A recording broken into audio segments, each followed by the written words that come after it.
अस्सलाम dear students, कल हमने 5.1 का क्वेश्चन नंबर 1 कंप्लीट किया था। उसका लास्ट पार्ट रह गया था। अब लास्ट पार्ट करने से पहले आप ये वाली एग्जांपल देखें। डेल्टा जैसे ये हमें दिया हुआ था, इस एग्जांपल में इसके दो मेथड है सॉल्व करने के।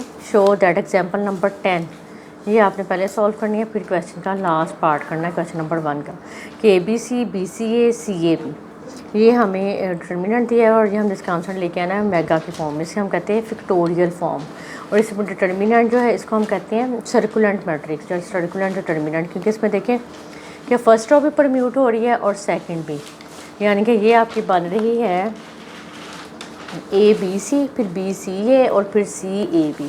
अब इसका सोल्यूशन में देखें, ये जो अल्टरनेटिव सोल्यूशन है ये ज़्यादा ईजी है, इसी के मुताबिक हम क्वेश्चन भी सॉल्व करेंगे। पहले इसी को समझ लें, -ABC CAB BAC, ठीक है।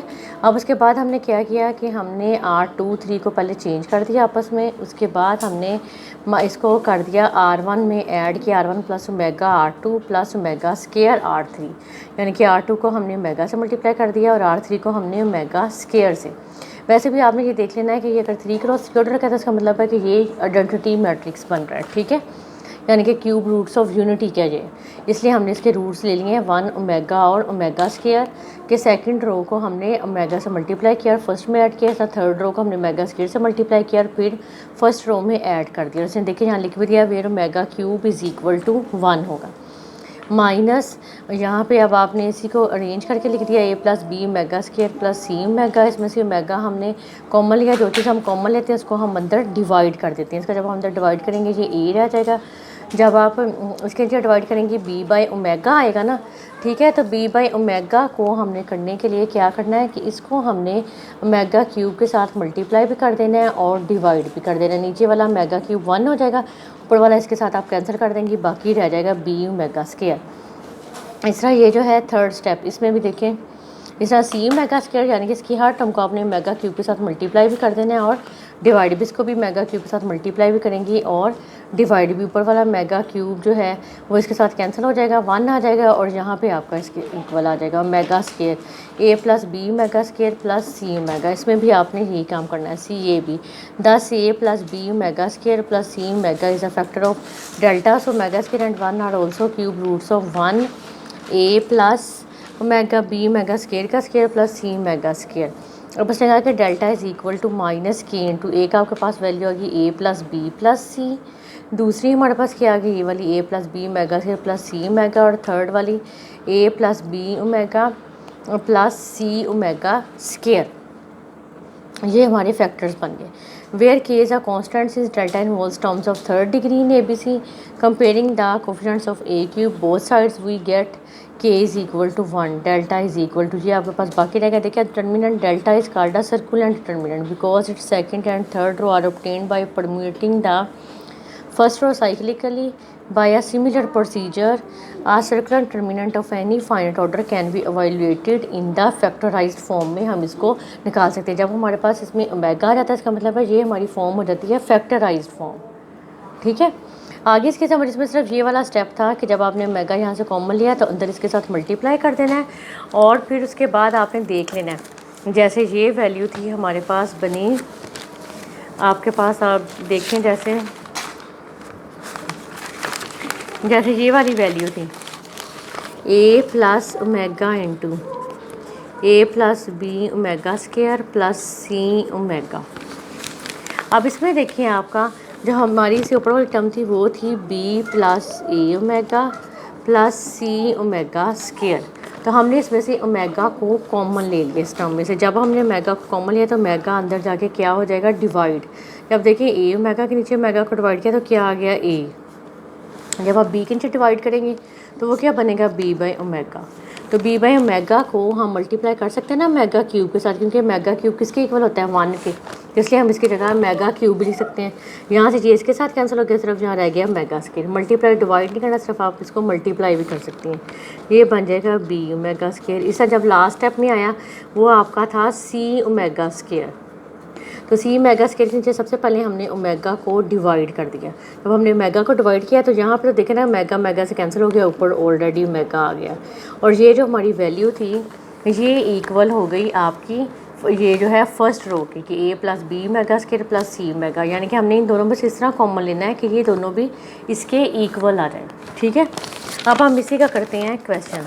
आपका उस दिन रह गया था ना क्वेश्चन नंबर 5 एक्सरसाइज 5.1 का क्वेश्चन नंबर 1 हमने किया था, उसका लास्ट पार्ट था आपका फैक्टराइज्ड फॉर्म वाला, ये वाला A B C D B D A B C C D A B C D A is in factorised form.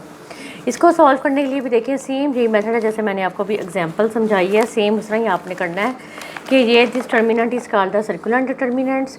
इसको सॉल्व करने के लिए हमने क्या किया कि R1, ये देखिए R1 plus omega R4 plus omega square R3 plus omega cube R2 के साथ मल्टीप्लाई किया, यानी कि हमने R4 से ओमेगा स्टार्ट किया, R4 को हमने मल्टीप्लाई किया ओमेगा से, R3 को हमने मल्टीप्लाई कर दिया ये क्या है ओमेगा स्केयर से, और R2 को हमने मल्टीप्लाई कर दिया ओमेगा क्यूब। आप इसको जिस तरह मर्जी लिख सकती हैं, ये भी लिख सकती थी R1 plus omega cube R2 plus omega square R3 plus omega 4R, ये हमने इसे मल्टीप्लाई कर दिया। ये देखें ये आपको टर्मिनेंट बन गए, फर्स्ट रो को जब मल्टीप्लाई किया और ऐड किया इसके अंदर ए प्लस ये बन गया ना B omega plus C omega square plus D omega cube.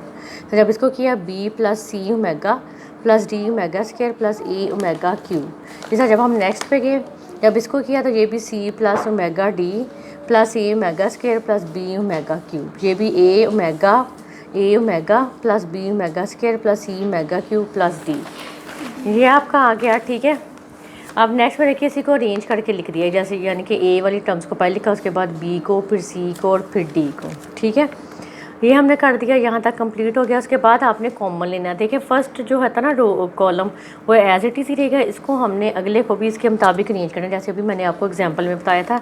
अब देखिए इसको करने के लिए हमने ए को हमने सिंपल लेके आना था, इसलिए हमने ए में से क्या कॉमन ले लिया omega cube, omega cube common आ गया, अंदर आपका रह गया A plus B omega plus C omega square plus D omega cube. ऐसा यहाँ से जो चीज़ हमने बाहर कॉमन ली इसको हमने अंदर डिवाइड कर देना है। इस तरह ओमेगा स्केयर इसमें से कॉमन आया, A plus B omega plus C omega plus D omega square. ठीक है, ये यहाँ तक आपका ये सारा सॉल्व हो गया।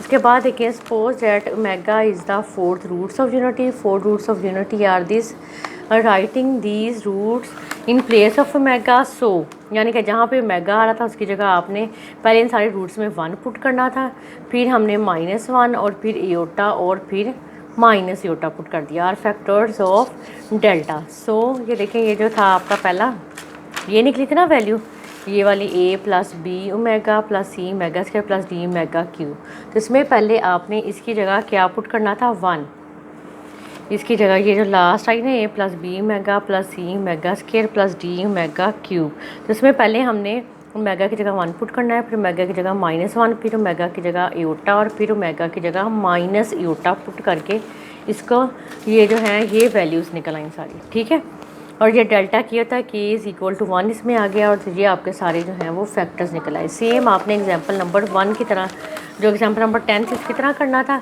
उसके बाद देखिए क्वेश्चन नंबर 5 बहुत ईजी है जो हमने पहले भी किया हुआ है। विदाउट एक्सपेंडिंग शो दैट, इसके 3 पार्ट हैं कि विदाउट एक्सपेंडिंग हमने शो कर देना है ABC DE F G H K को ये वाला। ठीक है, तो ये आपने इंटरचेंजिंग रोज एंड कॉलम्स पहले कर दें, फिर सेकंड रो को ऊपर ले और थर्ड रो को नीचे ले जाएं, तो ये आपका इसके इक्वल आ जाएगा। ये आपने इसके 3 पार्ट खुद कंप्लीट करने हैं।